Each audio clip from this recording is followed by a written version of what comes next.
सुंदर हमरे मास्टर साहब गीत बजा देने। कोनो दुल्हन के शिकायत बा दुल्हा से कि इतने दिन में ऐसन कह के चले गई कि एक दिन हमरे खाती एक बरिस बीतता।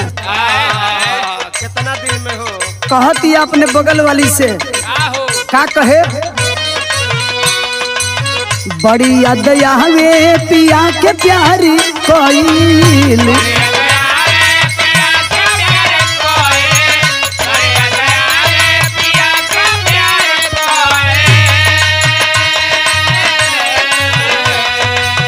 रतिया त रतिया पहाड़ दिन भइल,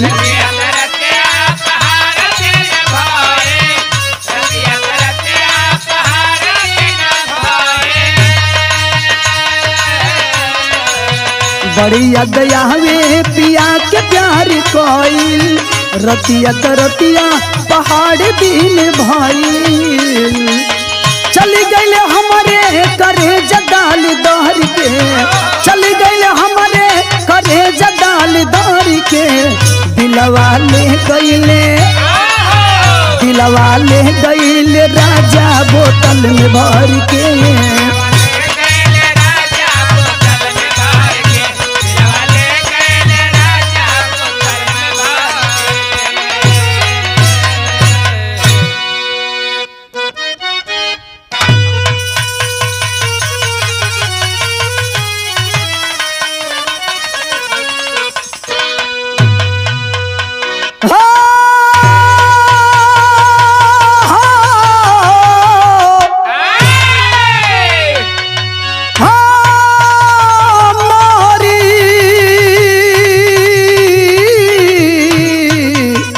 सवरिया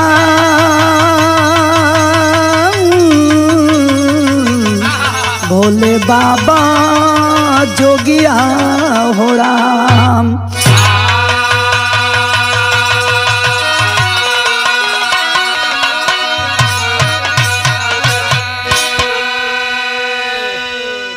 प्रिय साथियों और बिरहा के सम्मानित श्रोता सज्जन, सबसे पहले हम गायिका मीरा मूर्ति एंड पूरी पार्टी के द्वारा जो मैं बिरहा गाने जा रही हूँ, इसके रिकॉर्डिंग हरिओम स्टूडियो और हरिओम स्टूडियो के मालिक महोदय आदरणीय श्री अभिमन्यु यादव जी के देखरेख में हो रहा है। आंसू इंटरटेनमेंट के निर्माता बड़े भैया राम जन्म यादव जी के सौजन्य से, और हर बार की भांति इस बार भी आप सबके बीच में जो बिरहा गा रही हूँ, आशा है, उम्मीद है, पूर्ण विश्वास है कि बिरहा आप सबको अच्छा लगेगा, जिसके विशेष आभार बड़े भैया बेचू यादव जी, रंजीत यादव जी, लोरिक यादव जी, मनोज यादव जी और राम आश्रय कवि जी और जितेंद्र यादव जी और हमारे गुरु जी आप आदरणीय श्री कल्पनाथ मास्टर साहब, हमारे कवि जी आदरणीय श्री दशरथ कवि जी भी मौजूद है। उन्हीं के देख रेख में यह बिरहा आप सबके बीच में हो रहा है। हाथ जोड़ के रहुआ सबसे निवेदन बा, जैसे हर बिरहा के ये मीरा मूर्ति के आप लोग सुने नहीं जा, आपन आशीर्वाद दुलार प्यार दे ली जा, ये बिरहा के भी आप लोग सुनब जा, मीरा मूर्ति के आपन आशीर्वाद दुलार प्यार देव जा, चैनल के जरूर सब्सक्राइब आप लोग करब जा। बड़ा ही सुंदर कवि की खोज, भूमिका में भाव लिखा गया बहादुर।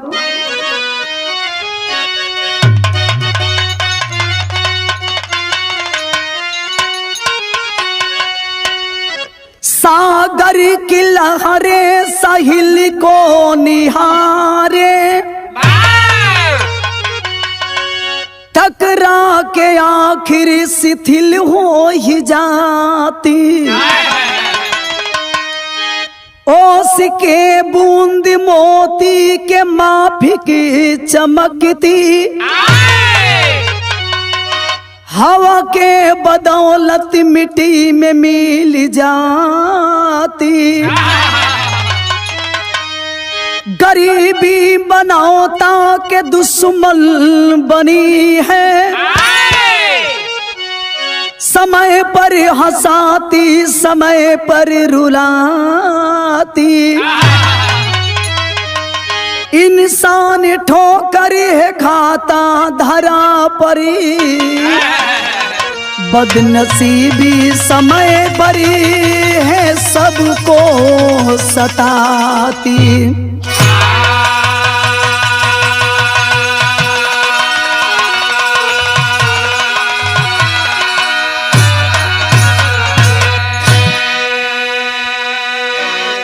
इंसान ठोकर है खाता धरा पर, बदनसीबी समय पर है सबको सताती।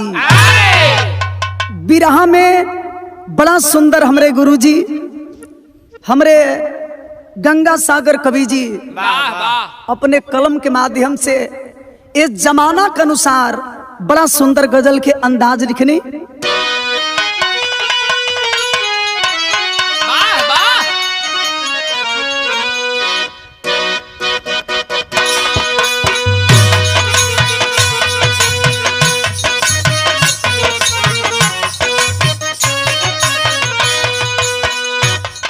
कौनो आशिक के मासूका से इशारा बा, ओ आशिक के मासूका से इशारा का बा।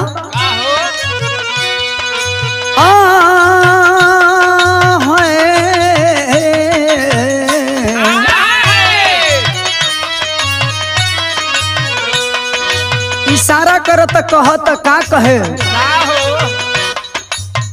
ऐसा पहली ऐसा पहली बार हुआ है,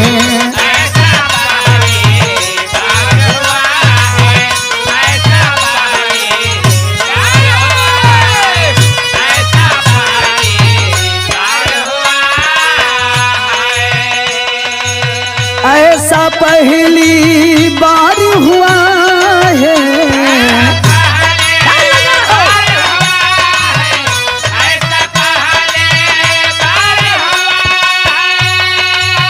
ऐसा पहली बारी हुआ है।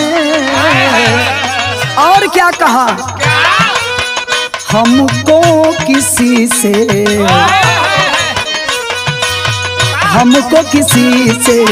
प्यार हुआ है,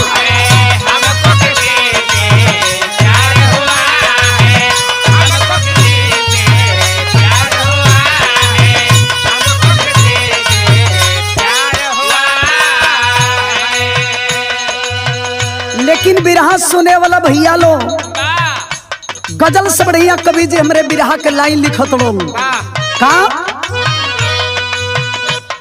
समय पर सभी को, समय पर सभी को सताती गरीबी,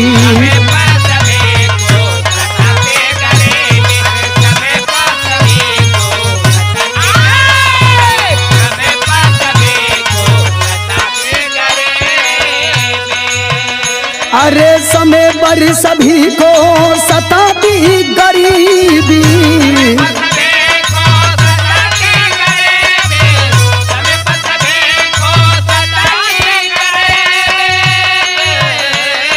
समय पर सभी को सताती गरीबी।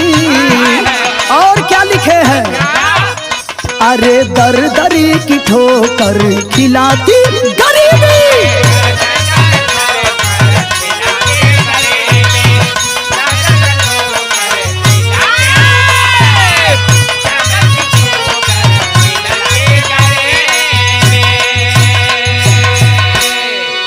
गरीबी कोनो पई ना होला ए बाबू, लेकिन जेकरा एड़ी न फाटे बेवाई उ का जानी पीर पनाई। गरीबी के ऊपर हमरे गुरुजी प्रकाश डालते हुए कहानी लिखलन। कहानी के कर बा कहाँ के बा, यही जस बिरहा की शुरुआत हो गई।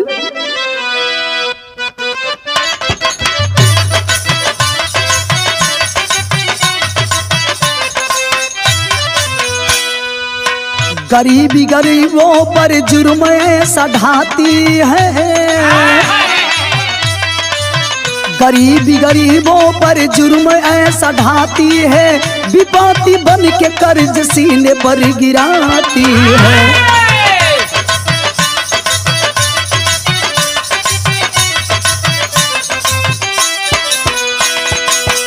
लौटन राम छता ग्राम का मजदूर रहा, पत्नी की मौत से मोहताजी मजदूर रहा।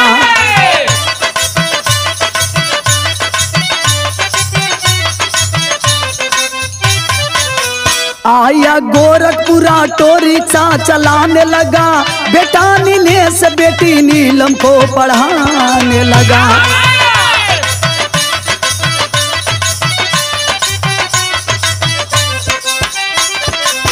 बेटी की शादी कर ससुराल में पठाया है, होनहार बेटा जवानी में अपनी आया है। जिया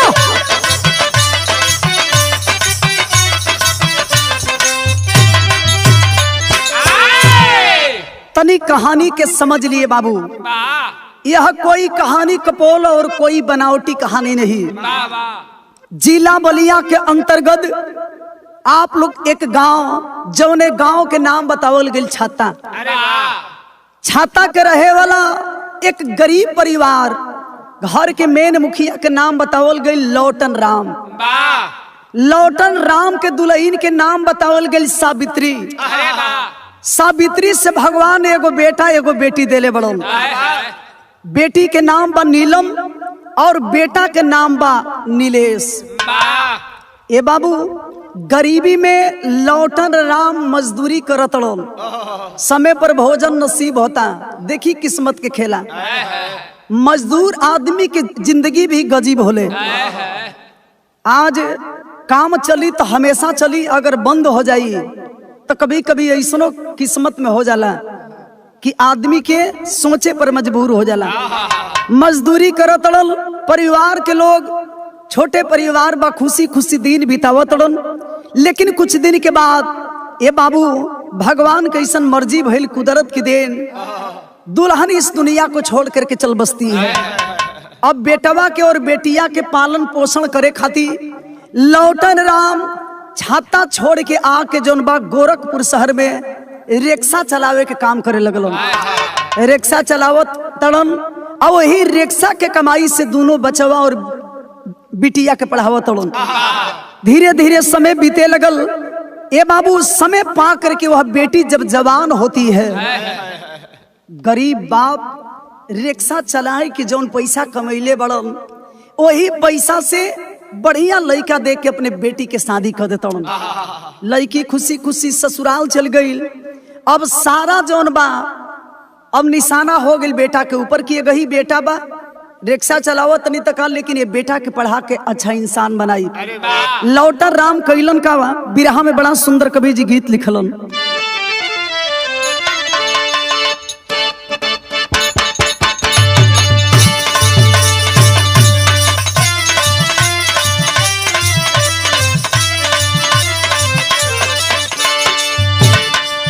मास्टर साहब इस समय गीत बड़ा जोरों शोर से चलता। कैसे लोग गावत रहे गीत के? अरे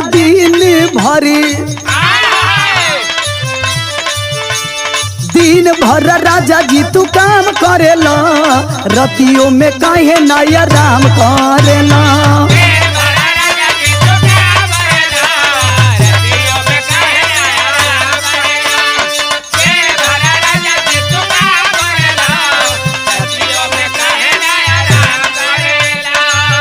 अरे दिन भर राजा जी तू काम करेला, रतियों में काहे नया राम करेला।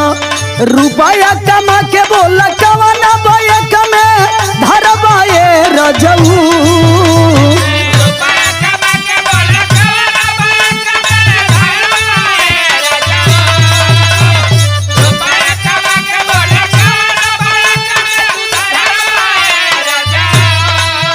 अरे रुपया कमा के बोला कवना बैक में धरबाए रजऊ।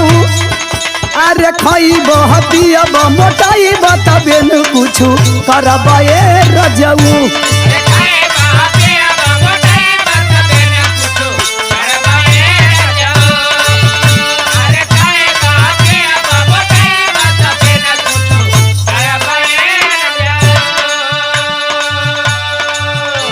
एक तरफ बाप लौटन राम इसी गोरखपुर शहर में रिक्शा चला रहे हैं। जौन पैसा कमा तलन वही पैसा से बेटा के पढ़ावा तलन। सपना बा कि हम भले गरीब बनी तका बेटा के पढ़ाई अपने कमाई से अजैया हमार बेटा पढ़ लिखे सुंदर नौजवान बनी, हमारे गरीबी दूर हुई। रिक्शा के कमाई से बेटा के पढ़ावे लगलन, लेकिन नतीजा निकलल का अरे पढ़ी लिखी बेटा होशियार भइले, हो गईले सयान होनहार भइले।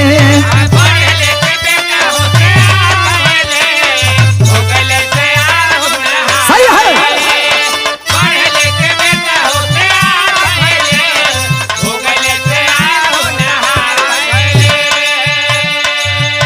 अरे कोइले बसादी तबे मिली है आजादी, कुछ कमाई बाए बबुआ।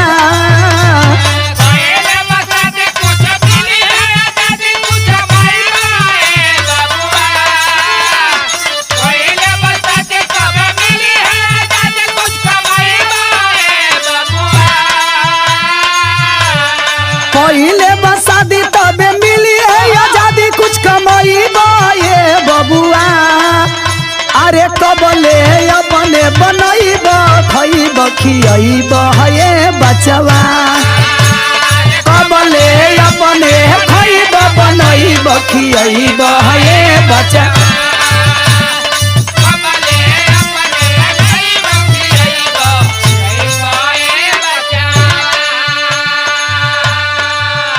आज जौन बाप अपना कमाई से अपना बेटा नीलेश के पढ़ावत तड़ो, धीरे धीरे समय बीते लगले बाबू। वह सुंदर नौजवान नीलेश जब पढ़ लिख जाता है, एक रोज गरीब बाप अपना बेटा के बैठाई के समझावत के बेटा हमनी के मजदूरा आदमी रोज मजदूरी करे नहीं जाता, हमनी के घरे भोजन बनेला। आखिर ऐसे कब तक ले हमनी की जिंदगी चली? अब तू पढ़ लिख गईले बड़ा, अगर बढ़िया कोनो काम करता हमनी की गरीबी दूर हो जाई। ये ना तू कब तक ले हमके बनैबा खियैबा?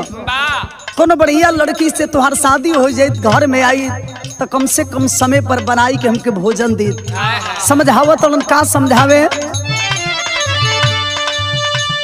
हम भाईनी पुरानी कुछ सूझत नहीं के काम।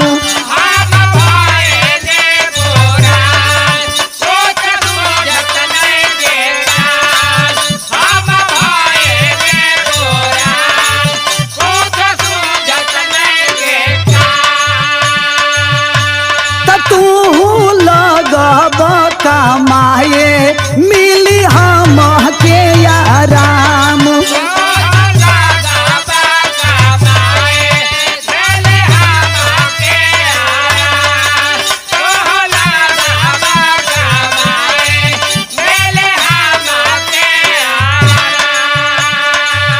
अरे कपड़ा के भार हमर दूर हो जाई, घर बसई बाए बचवा।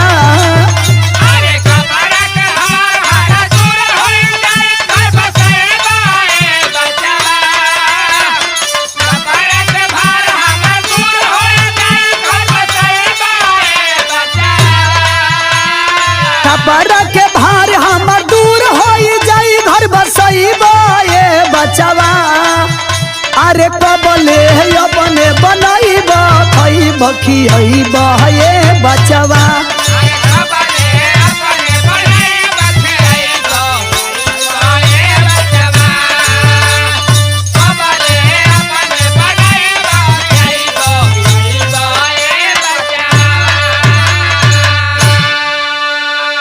ए बाबू बिरहा सुने वाला भैया लो, आज लौटन राम देखा तड़न की बेटा जवान हो गई, पढ़ लिख के होशियार हो गई बा। यही गोरखपुर के रहे वाली एगो लड़की जेकर नाम बा गौरी। गौरी से अपना बेटवा नीलेश के शादी कर दिलन। दुल्हन बन के गौरी जब घर में आइल, ससुर के सेवा करती है, पति के सेवा करती है। एगो औरत के धर्म होला कि अपना सास के, अपना ससुर के, अपना आदमी के भगवान के तरह माने, ओके आपन जनुबा ससुरा के स्वर्ग समझे। गौरी बड़ा मान सम्मान अपना ससुर के देती है। धीरे धीरे समय बीतता, लेकिन एक दिन के बाद बाबू होत का बा बिरहा में बड़ा सुंदर गीत लिखे के पड़ल।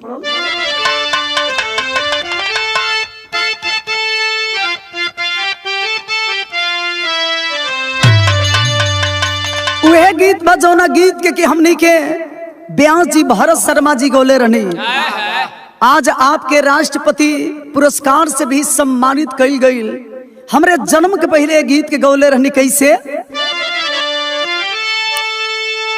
गावना करवला ये हरि जी,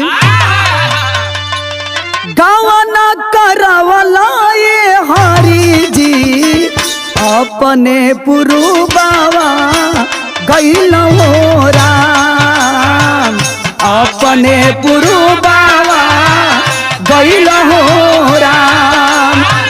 गावना करवला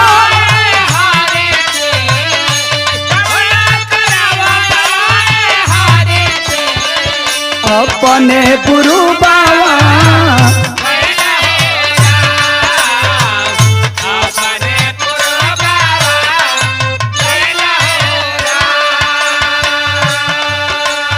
बेटा नौकरी के तलाश में बा, पिताजी रिक्शा चलावत ई शरीरे ह कब तक ले साथ दी।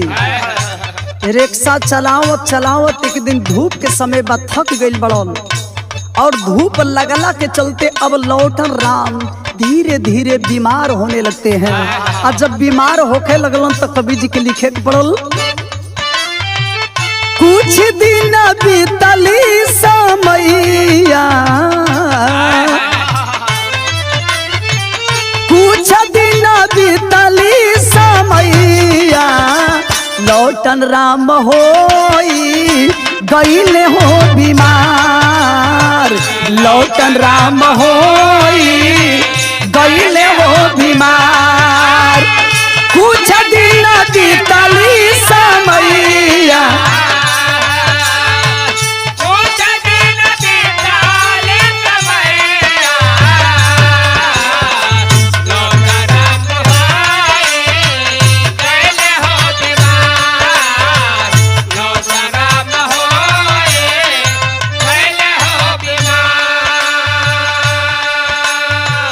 बीमार रहे लगलन बाबू। कहत न कि बेटा अब हमरा बस के रिक्शा चलावल नहीं,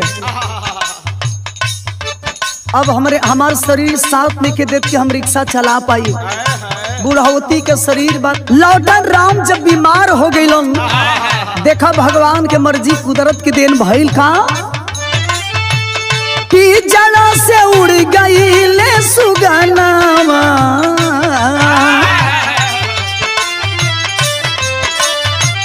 पिजड़ा से उड़ गइले सुगनावा, बेटा बहु रोवे धई के हो कपार, बेटा बहु रोवे धई के हो कपार, बेटा बहु रोवे धई के हो कपार।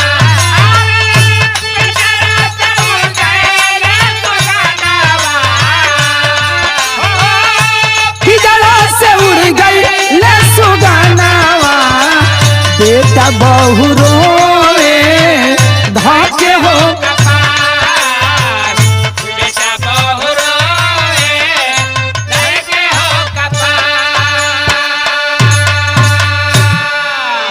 आखिरकार लौटन राम बीमारी के चलते इस दुनिया को छोड़ करके चल बसे हैं। पिता के मौत के बाद वह लड़का नीलेश सोच रहा था कि पिताजी इस दुनिया में नहीं है, अब हमनी के मर्द मेहरारू के कैसे गुजारा हुई। धीरे धीरे समय बीते लगल। ए बाबू जब कुछ दिन बीतल तो कवि जी के बिरहा के अंदर गीत लिखे के पड़ल।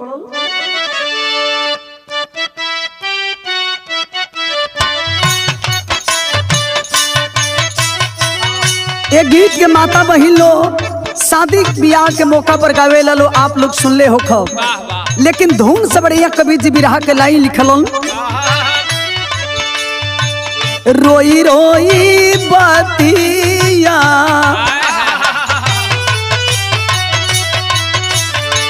रोई रोई बतिया का हेलिया वरतिया हो, रोई रोई बतिया का हेलिया वरतिया हो, कैसे काटी दीनावा पहाड़ी हो, रोई रोई बतिया का हेलिया वरतिया हो।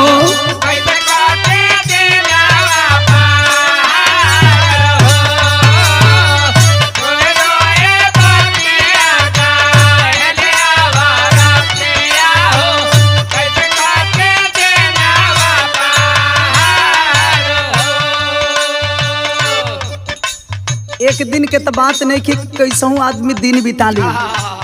ससुर के मुहला के बाद जब साल 6 महीना बीत गई तो दुल्हन कहत या गौरी की सुना ऐसे बैठा रहब आ खाली गावे गावे घूमब तो कैसे हमनी के रोजी रोटी चली। समझावत या कहत या का कहे, घरवा जो बैठल रहबा होई ना कमाई, महंगाई खर्चा कैसे पोसाई, कैसे गुजारा होई कवनो सहारा नहीं के, कैसे गुजारा होई कवनो सहारा, कहिया ले चली मारा भाती हो,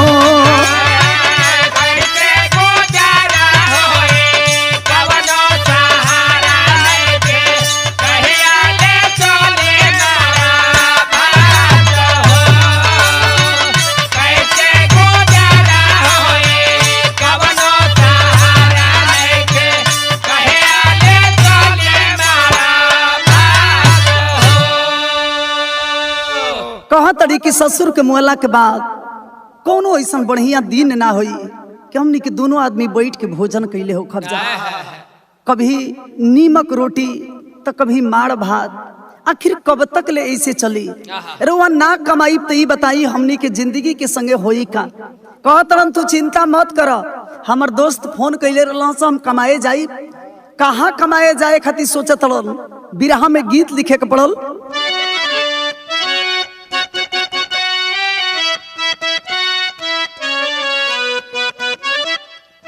एक गीत के हमरे बिहार के रहे वाली गायिका श्रद्धा सिन्हा जी गोले रहने कैसे, अरे नई झूलनी के छैया बलमु दोपहरिया बिताइला हो,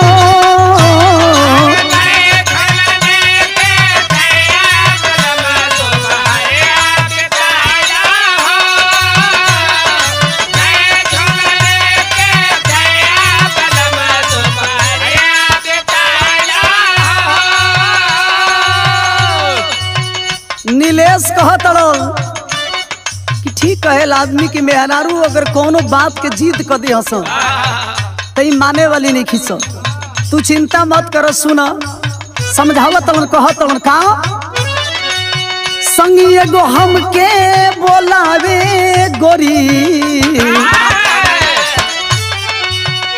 आहरे संगी एगो हमके बोलावे गोरी, जाइब दुबई कमाए हो,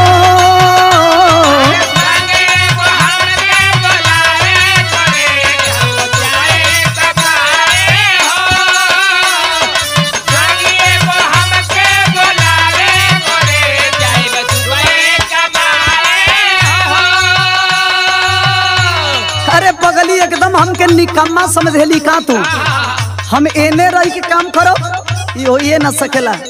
हमार संगत बड़े बड़े आदमी से बा, हमार मित्र बोलावत सो दुबई से, हम दुबई कमाए जाई, तलस के हद हो गई ना। गांव घर में कहेला आदमी की घर में भूजी भांगना, छूछ लौड़ी खास ना, घर में पैसा के ठिकाने नहीं के तू दुबई कमाए जेब, कहाँ से पैसा आई, कहाँ से वीजा बनी कि कमाए जेब।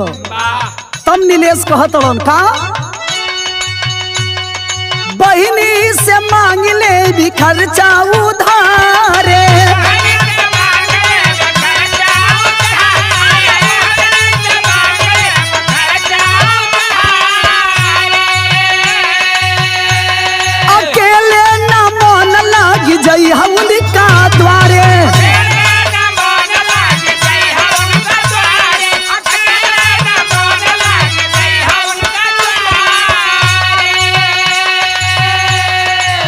अच्छा तो तू पैसा के चिंता झूठा ही के न करो तड़ू।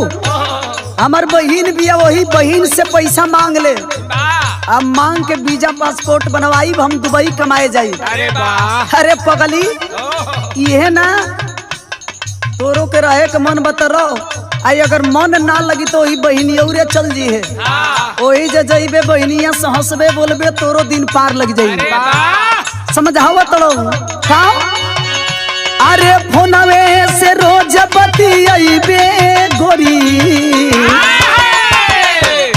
अरे फोनवे से रोज बतियाइबे गोरी, जाई दुबई कमाए हो।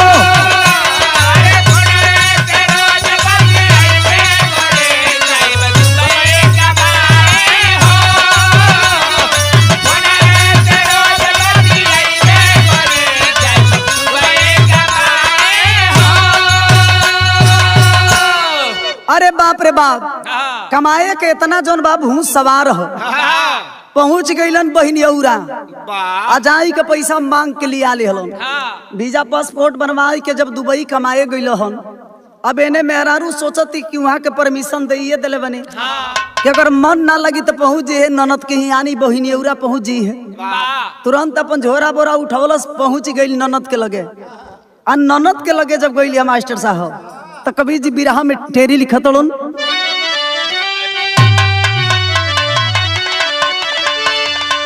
अरे मोरे राम, अरे तन्हाई में असनाई हो गई, तन्हाई में असनाई हो गई, कामिनी काम बसी है जो बनली अंगड़ाई, कामिनी काम बसी है जो बनली अंगड़ाई, तन्हाई में असनाई हो गई। जब गई ननद की यहाँ आन मन करे समय बितावे तो देखो ओ ननद के घरे होत का बा। कवि जी बिरहा में गीत लिखत हलन,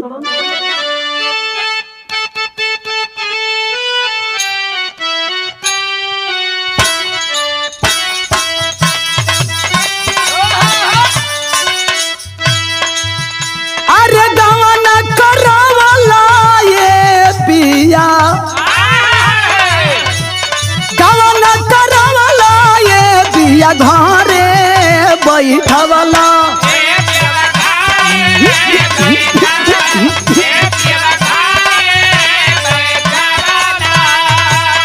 अरे ये पिया घरे बैठवला,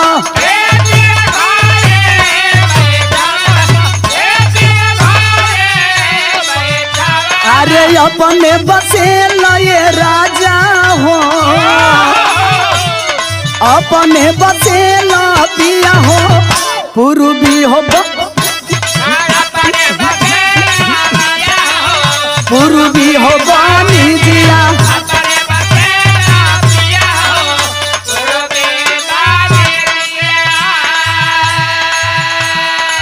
ई तो धुन रहल। जब गईल बिया तो देखो ननदियौरा नीलम के घरे जब गईल बिया तो देखो करत का बिया, नीलम के आईने जब घरवा लहरवा लूटे राम, बाबा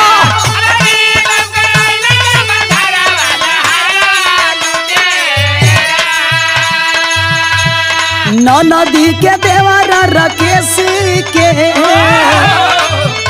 अरे नदी के देवरा राकेश के पजारवा सटे राम,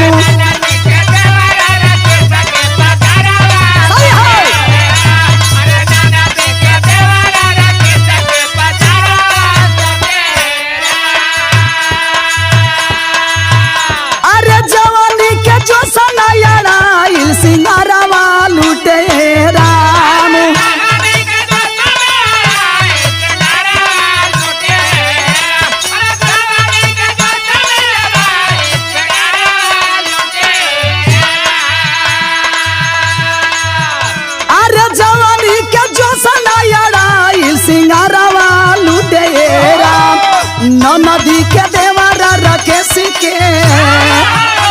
अरे नदी के देवरा रखे सके पजारवा सटे राम।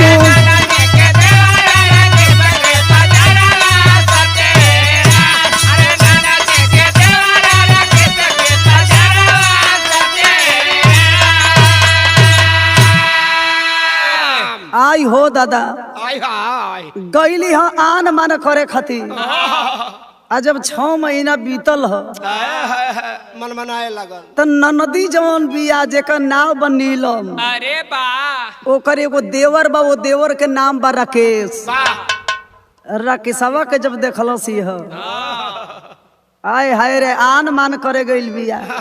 तब जब देखलस तो ओकरे रूप के दीवाना हो गई। अरे वाह हम बताइला कि खाली मर्दे दीवाना ना होलन, अरे वाह कुछ मर्द भी ऐसन होलन, अरे वाह वाह कुछ लड़का भी ऐसन होलन कवि जी, वो हमारा नहीं होला हो। मंटू कवि जी। अरे वाह कुछ लड़का भी ऐसे होते हैं, वाह लड़की जब देखेली तो कहली गजब गजब। गजब गजब जवान भाई ये भाई। कहाँ से नौजवान मेरे दिल का राजा बन जाता। हाय मन ही मन बेचारी लागल भापे। हाँ और वो जब देखलस कि लाइन लेंथ क्लियर हो अरे वाह तो यहाँ की दोनों ओर बरोबर लागल भी, एनियो जवान एनियो जवान। हाँ लागल बिल्डिंग करे। बिल्डिंग करे हाँ हो तो आग दोनों ओर बरोबर लागल भी, एने राकेश भी धीरे धीरे चाहे लगल वाह आ एने इहो चाहे लगल। आ जब बात आगे बढ़े लगल तो इतना हद तक बात बढ़ गई कि दोनों एक दूसरा से एको दिन अगर ना मिलस हाँ तो वहनी के चैने ना मिले। अरे वाह ए बाबू आखिर बिरहा में बात बढ़ल, कवि जी गीत लिखलन।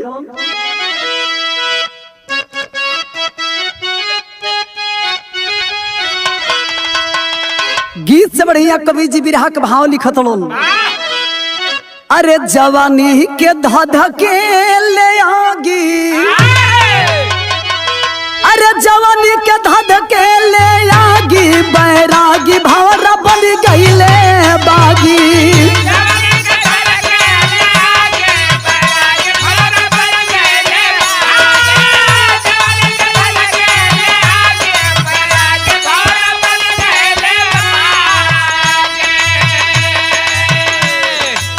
नीलम के घरवा मौका नहीं पावे,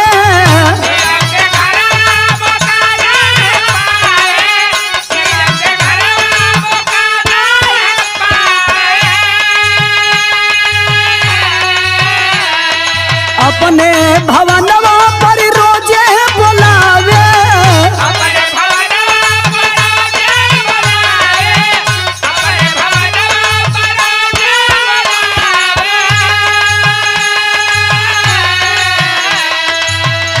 आर लागल दमनवा में दागी, आर लागल दमनवा में दागी, बैरागी भंवर बन गईले बागी।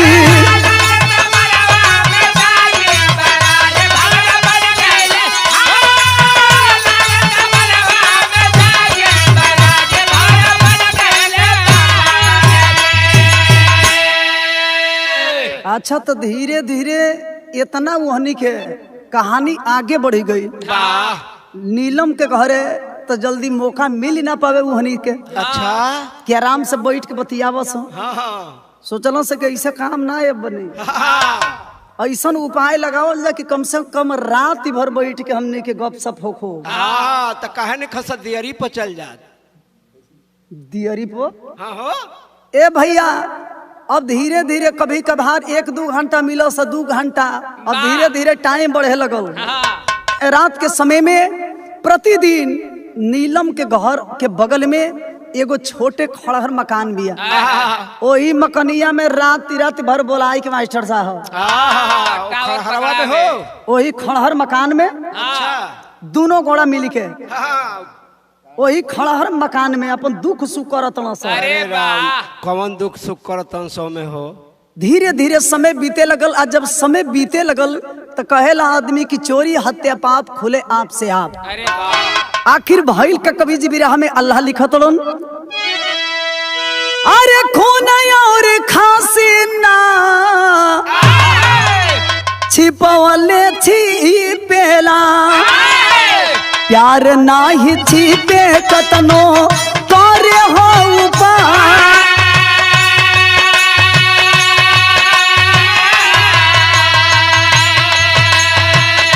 एक दिन मिले सकैले फोन घरवा परी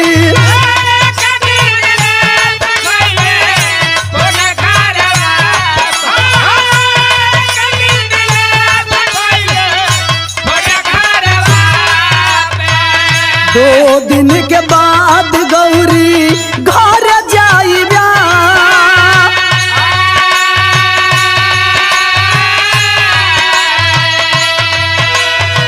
बिरहा सुने वाला भैया लो ये दोनों अपन नून गुदरी काटा तड़ो सो वही खड़हर में हो ये जाना तड़ो से उसकी जिंदगी ऐसे ही कटी धीरे धीरे कितना साल बीत गई 2-3 साल के समय बीत गई अचानक एक दिन फोन आइल बा नीलेश के कहाँ बाड़ू कैसन बाड़ू बहुत जल्दी हम तोहरा से मिले आवतनी जान गई के तो वहाँ के आ जाई तो हमनी के दोनों आदमी के मिलल जुलल बंद हो जाई तो कैलस का राकेश के संगवा बे चैन होई गईली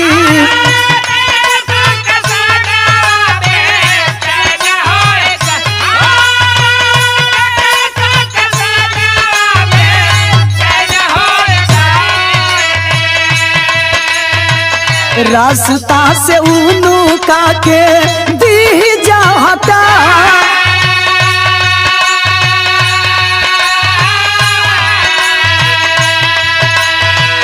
यार से घर अइले मौका नहीं पावाले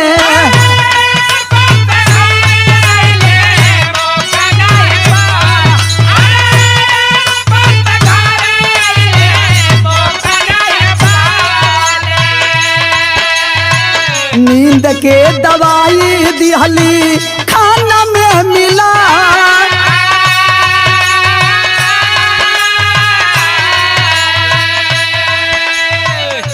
जब जानकारी मिलल कि एयरपोर्ट पर इतना टाइम में उतर जी हम ए बाबू आज राकेशवा से योजना बनावती है कि देखो केहू जाने केहू जान भी ना पावे एके रास्ता से हटावे के पड़ी दोनों योजना के तहत जब एयरपोर्ट पर नीलेश उतरलन ए बाबू केहू देखल केहू देख भी ना पाओ घरे अइलन इतना मान जन करत ये के पूछबे मत कर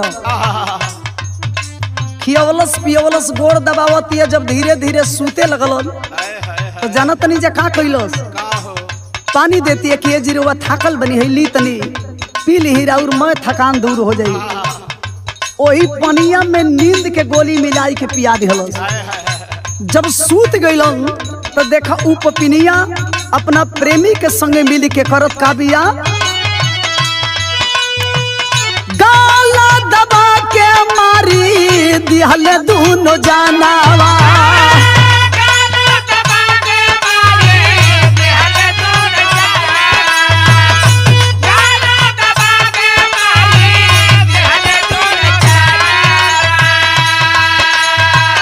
लसिया छिपाई दिहले जंगल में लिया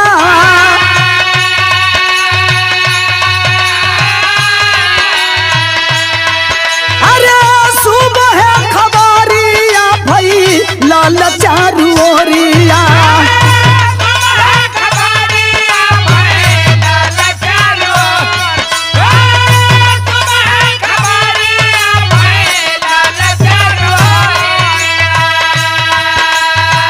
पुलिस प्रशासन होई गइल हो तैयार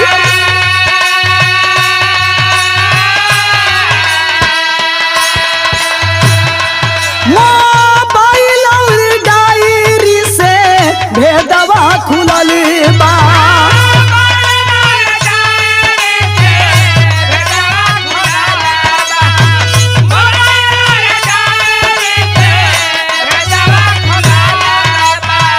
गौरी राकेश होई गई लगी रफ्तार।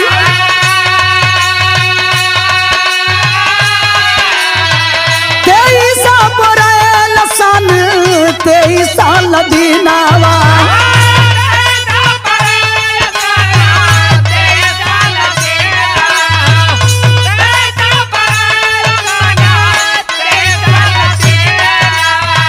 प्यार के चक्कर में कैली जिंदगी खराब।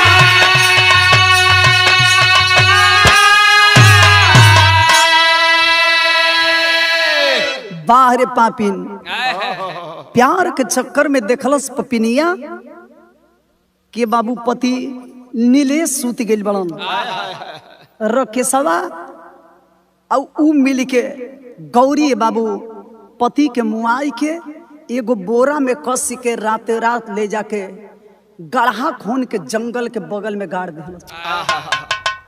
एक दिन बीतल, 2 दिन बीतल, धीरे धीरे जब 2, 4, 10 दिन बीत गई, आखिरकार बहिनिया के लगे से फोन आवता कि हम कल आवत नहीं भैया के देखे खातिर इतना दिन के बाद आइल बड़न। हाई देखी संजोग जब मिले खातिर आवती अपने भाई से, उ बहिन भाई के पता नहीं खे, गांव नगर के लोग कहलन के हमनी के तो देखबे ना कहीं जा। ए बाबू आज जितना लोग बड़न सोचे पर मजबूर बड़न। पूछतिया भौजाई से कि ई बताओ कि भैया कल आवे कर रहन अइलन हन लेकिन इतना जल्दी गइलन कहाँ? कहती कि ए बुची वहाँ के तो मार्केट गईनी है, वही जैसे पता ना कहाँ गायब हो गईनी है। कितना खोजबीन कईनी जा लेकिन वहाँ के कहीं पता ना चलल। लेकिन हई देखी आखिरकार ए बाबू आज न तो काल चोरी हत्या खुलबे करेला। ओ बहिनिया के मन में शंका हो गई। आज जब शंका हो गई तो मेरे कवि जी प्रमाणित बात बताओ तनी। जा करके वो बहन जब थाने में खबर देती है, पुलिस प्रशासन के लोग के मन में थोड़ा शंका भइल। जब घर में आके छानबीन करे लगल तो वही छते पर मोबाइल पकड़ाता नीलेश के। कितना बज के कितना मिनट पर ई पपिनिया बतियोले बिया।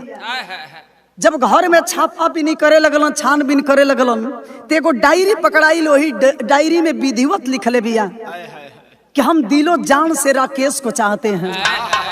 मेरा पति जो नीलेश है उसको थोड़ा सा भी मैं नहीं मानती हूँ अपना पति। वो मेरा पति नहीं, हम तो प्यार करते हैं राकेश से, राकेश ही मेरा जीवन है। प्रशासन के लोग के समझे में देरी ना लगल। कलन बहुत प्यार के बहुत सवारल है। चल वही जौन बात जेले में दोनों जना प्यार करी हलो। हथकड़ी डाल के जब दोनों जना के ले जाके जेल में बंद कल गई तो कवि जी बिरहा के आखिरी भाव खड़ी लिखतलन। कहेला आदमी कि किसी और के चक्कर में अपना बर्बाद करना। आज सारा चीज बर्बाद हो चुका केवल इश्क के चक्कर में। तो खड़ी में कवि का संकेत है, अरे यहाँ समाज का टूट रिश्ता के ठुकरावल जाई है। अरे हवस के आग में कब तक निर्दोषी जरावल जाई है। जिया भैया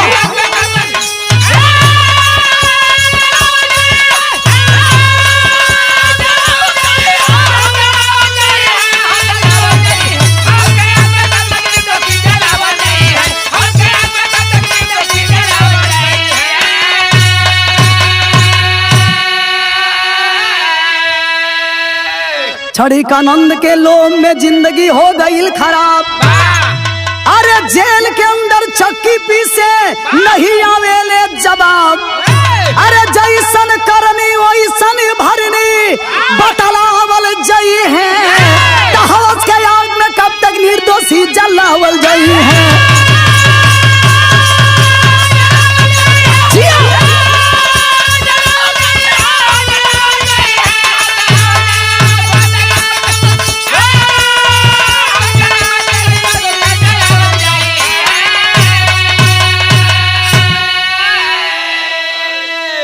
हवस के आग में कब तक निर्दोषी जलावल जाई है। यही से कहत नहीं मास्टर साहब कि संभर जा कि अभियों से समाज में संभर के रहले के जरूरत हो। क्षणिक आनंद के चक्कर में पूरा जिंदगी बर्बाद हो गई। तना ऐसन काम करबा ना जिंदगी बर्बाद होई। बा लेकिन कोई मानत कहाँ बा।